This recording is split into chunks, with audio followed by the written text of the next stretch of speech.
Hello students and welcome to Roshi's Education Point.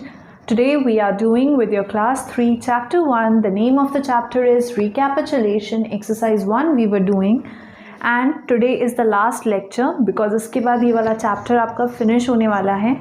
ये आपके last के 2 questions हैं जो कि हम आज वाले lecture में discuss करने वाले हैं. Let's start with question number 16. Question number 16 says fill in the blanks. आपको ब्लैंक्स में वैल्यूज़ या जो भी वो पूछता है उसे आपको फिल करना रहेगा. जून हैज़ हाउ मेनी डेज़. अब पूछा है कि जून में कितने डेज़ होते हैं. सबके पास हाथ होता है. अब हाथ में देखो यहाँ पर ना कुछ पॉइंट्स ऐसे उठे हुए रहते हैं और कुछ नीचे रहते हैं.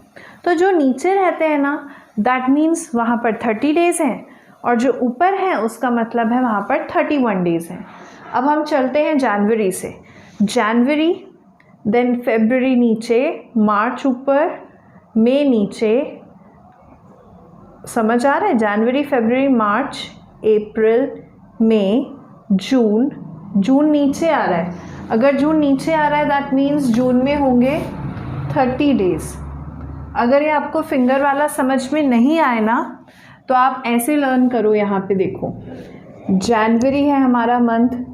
जनवरी के बाद आता है फरवरी, फिर आता है मार्च, then comes April, then comes May, then comes June, then comes July, then comes August, then comes September, October, November and दिसंबर.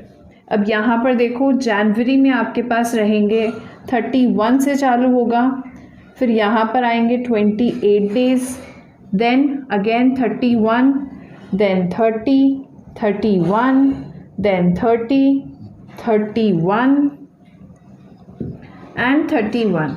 ये दोनों ऐसे मंथ्स हैं, दोनों मंथ्स में 31 डेज़ होते हैं. Then 30, 31, 30 and 31. ये हो गए आपके सारे मंथ्स. फर्स्ट क्वेश्चन में आपसे पूछा कि जून हैज़ हाउ मेनी डेज़. तो जून के मंथ में होते हैं 30 डेज़. यहाँ से आपका आंसर आ जाएगा 30 days. Moving to the B part. B part का क्वेश्चन है Republic Day comes in the month of. अब ये रिपब्लिक डे क्या होता है? Republic Day is a national festival of India और इस दिन हमारा कॉन्स्टिट्यूशन हम लोगों ने अडॉप्ट किया था. हमारा कॉन्स्टिट्यूशन इस दिन से देश में लागू हुआ था. तो ये जो रिपब्लिक डे है ये रिपब्लिक डे आता है 26 ऑफ जनवरी. आपसे सिर्फ मंथ पूछा है तो मंथ आ जाएगा यहाँ पे. जनवरी के मंथ में आता है Republic day. Moving to the C part. C part says December has dash days.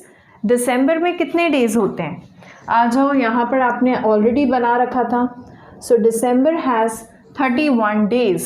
तो यहाँ हम लिखेंगे 31 days. This is your C part. Moving to the D part. Dash months make a year.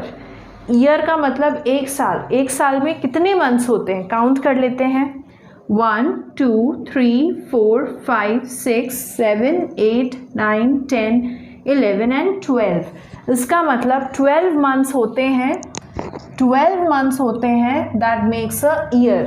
एक year में 12 months होते हैं आपके पास. Number E. Dash is between January and मार्च.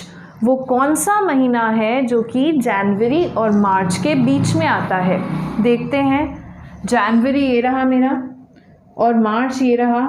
इसके बीच में कौन सा महीना आता है वो पूछ रहे हैं. तो इसके बीच में आती है आपकी फरवरी.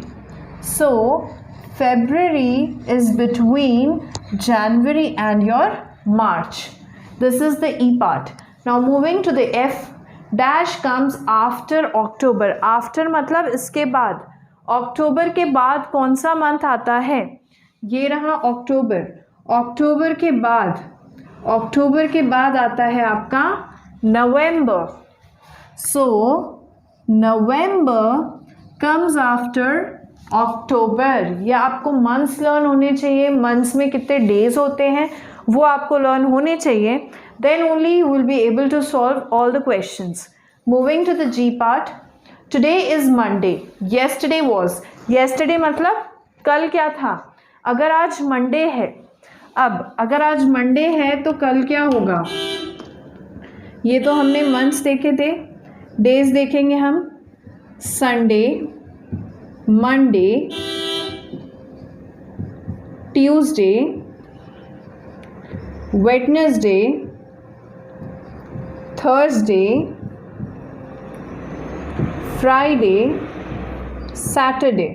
अब आपसे पूछा कि अगर टुडे इज़ मंडे, आज अगर मंडे है, अगर आज आपका मंडे है तो कल क्या होगा? तो टुमारो, येस्टरडे क्या था? संडे, तो कल था आपका संडे, बिकॉज संडे के बाद ही आता है मंडे। यहाँ पर आपको वीकडेज लर्न होने चाहिए for this question. Then is H part, dash comes after Wednesday. Wednesday के बाद क्या आता है? हमारा वेडनेसडे ये रहा, तो वेडनेसडे के बाद क्या आता है? तो बाद में आता है थर्सडे, तो Thursday comes after Wednesday. This is your H part. इसी के साथ your question number 16 is complete. Fill in the blanks हमने कंप्लीट कर लिया। कंप्लीट करने के लिए हमको डेज लर्न होने चाहिए, कौन से मंथ में कितने डेज होते हैं, कौन कौन से मंथ्स होते हैं, किसके बाद कौन सा मंथ आता है। ऐसे आपको वीकडेज भी यहाँ पर लर्न होने चाहिए। एक बार आपको इतना पोर्शन अगर लर्न हो जाएगा ना, you can solve each and every question over here. Moving to the 17th says select suitable answers from the given alternatives. आपको यहाँ पर 3 ऑप्शंस गिवन हैं और ऑप्शंस में से जो आपको सबसे बेस्ट आंसर लगता है वो आपको सिलेक्ट करना है। During which season do we wear woollen clothes. Woollen clothes का मतलब होता है ऊनी कपड़े जो कि आपको वार्मथ प्रोवाइड करते हैं, आपको ठंड से बचाते हैं। तो ठंड वाला जो महीना होगा वही आपको ठंड से बचाने का काम करेगा वुलन क्लोथ। समर सीज़न तो गर्मियों का मौसम होता है। सो विंटर सीज़न वो मौसम है जब आपको ठंड लगती है। रेनी सीज़न में बारिश आती है, तो रेनी सीज़न और समर सीज़न में आपको वुलन क्लोथ्स की ज़रूरत नहीं होती है। Moving to the B part, during which season more of us drink Campa cola. Campa cola is आपका कोई भी कोल्ड ड्रिंक जो कि आप पीना पसंद करते हो। तो जब भी आपको गर्मी लगेगी ना, तभी आप ऐसी ठंडी चीज़ें पीना पसंद करेंगे। सो summer season is very hot, तो इसी सीज़न में आपको गर्मियाँ लगती है। विंटर में गर्मी नहीं लगेगी, रेनी सीज़न में तो बारिश आती है तब भी गर्मी नहीं लगेगी। Then your C part, what do we use during rainy season. बारिश आती है रेनी सीज़न में तो हम क्या यूज़ करते हैं? Room heaters. रूम हीटर्स होते हैं जिससे आपका रूम गर्म हो जाता है। तो रूम हीटर्स रेनी सीज़न में कोई काम के नहीं हैं। अम्ब्रेलास, छाता, छाते से हम लोग, अम्ब्रेला से हम लोग बारिश से बच सकते हैं। Then is your sun glasses. Sun glasses, धूप का चश्मा। सन ग्लासेस का हमें समर सीज़न में काम होता है, रेनी सीज़न में इसका काम नहीं होता है। So umbrella is your answer. With this we have completed your chapter 1 of class 3rd. The name of the chapter is recapitulation. If you're having any doubts, please write me in the comment section below. Thank you so much. Keep watching.